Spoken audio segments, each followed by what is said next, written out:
Assalamualaikum, my name is ZAIDATUL. My supervisor is Dr. NURFARADILLA binti Muhammad Nasri.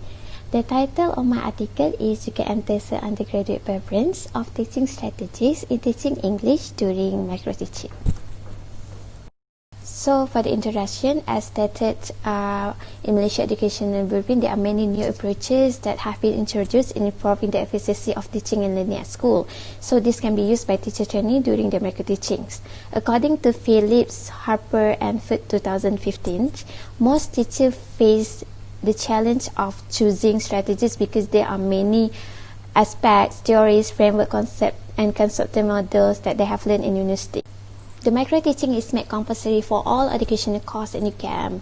Micro-teaching provides the course participant with the opportunities to implement the teaching strategies. However, to what extent do the undergraduates apply the teaching strategies they have learned in the university still remain a question. Aim of this research is to identify the TESL undergraduates' preference of teaching strategies in teaching English during micro-teaching. According to Alice 1994, there are a few factors that determine a teacher's choice of strategies. These factors are teacher belief, learner factors, teaching experience, and social factors. For Zombie 2010 state that the factors that can determine one's choice of teaching strategies include gender, attitude, school location, language setting, socio-economic, and also academic factors. For my literature review, firstly, Alice have studied the correlation between language proficiency and teaching strategies. It was found that learners with high level of proficiency favor kinesthetic and tactile learning style more than other preference. Meanwhile, the low-level students were most inclined toward visual and group style. They prefer to look at pictures or audio or visual. Another literature review is grammar teaching strategies. 1996 and H 2000 state that grammar teaching is a technique which involves instruction that can attract students' attention. The grammar translation method, according to Krashen, claimed that grammar translation provides craft of comprehensible input and the model sentences are usually understandable, but it is focusing on the form instead of the meaning. And the last but not least is color coding strategy. Muhammad Zaki Muhammad Amin 2010 state that color coding are used to differentiate subject, verb, coordinator, subordinator in a sentence. The using of colors are effective and could help to trigger the learner's schematic in learning language. This research was conducted using descriptive research method. The research design used in this research is qualitative research, which were focusing on the statistical analysis.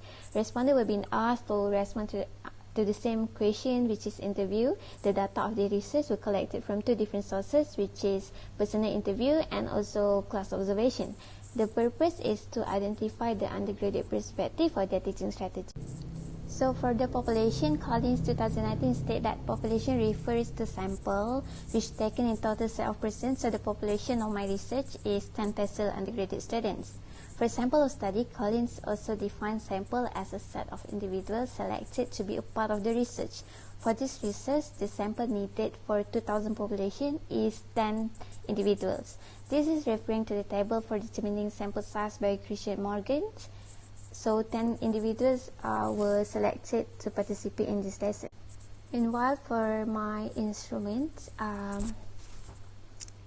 research instrument is basically a process of how research is being conducted.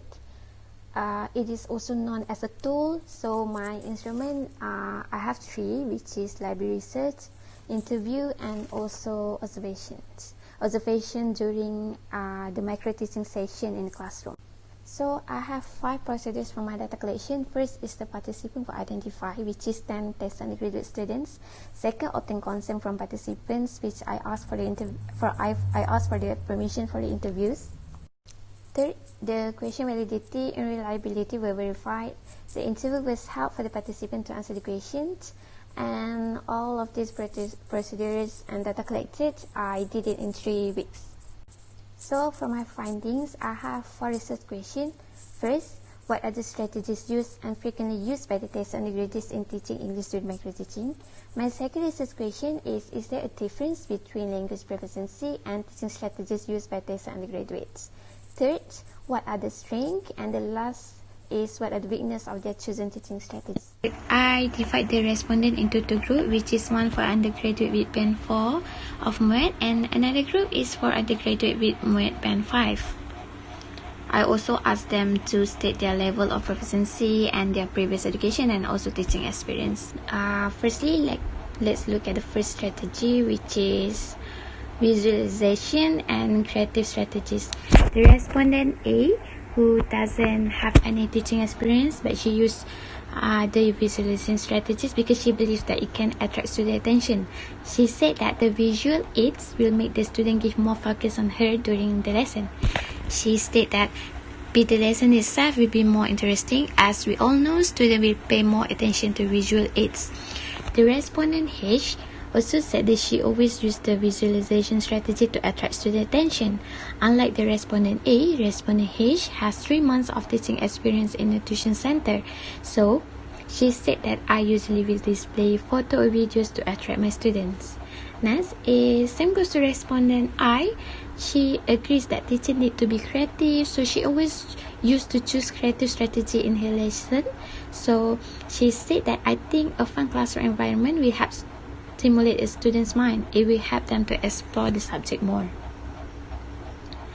The next teaching strategy is cooperative learning strategy. Respondent D said that ask students to work together in group will make them learn much more better. Respondent D said with cooperative learning strategies, students can work together in groups, and students with higher and also lower academic can learn and help together. It will develop their self-confidence and communication skills, such as acting out a short drama, said respondent B. For respondent F and H, they said they asking students to work in group, encourage students to work together and enhance their communication skills. Respondent H stated that I asked them to work in pair or in group to discuss the topic. The group discussion will be held during the class. Respondent D, who already chose cooperative learning strategy, also chose the differentiation strategy because he said that it is important to allocate tasks based on student abilities to ensure that no one gets left behind. He said that students with higher academic capabilities are stretched and those who are struggling get the appropriate support, which is he chose to be fair to his students. Meanwhile, respondent J said that she will differentiate their students based on their academic level. Respondent J, who used to teach at a few tuition centers, said that teachers supposed to differentiate their students based on their academic level. I will design lessons based on students' learning style. Next is behavior management strategy. Respondent C is the only person in this research that chose the behavior management strategy for her micro teaching. She preferred the idea of rewarding students when they achieve something, so they feel more encouraged to do something. She said that it is also important in gaining student respect. She has 2 years of teaching experience in one of the high school in Perak. Said that I think it is important to reward your students when they achieve something so that they feel more encouraged to do something. As example, students with good behavior will receiving a prize at the end of the year. The last teaching strategies is technology in the classroom strategy. Respondent E also gave a different teaching strategy, which is he said that he loved to use technology in his lesson. He added that Kahoot is one of his favorite educational tools. Respondent E, who has an experience teaching at tuition center in Pasir Gudang, said that technology makes the lesson more engaging. He also said that I love to use technology as my teaching strategy. It is a great way to engage with our students, especially for our younger generation.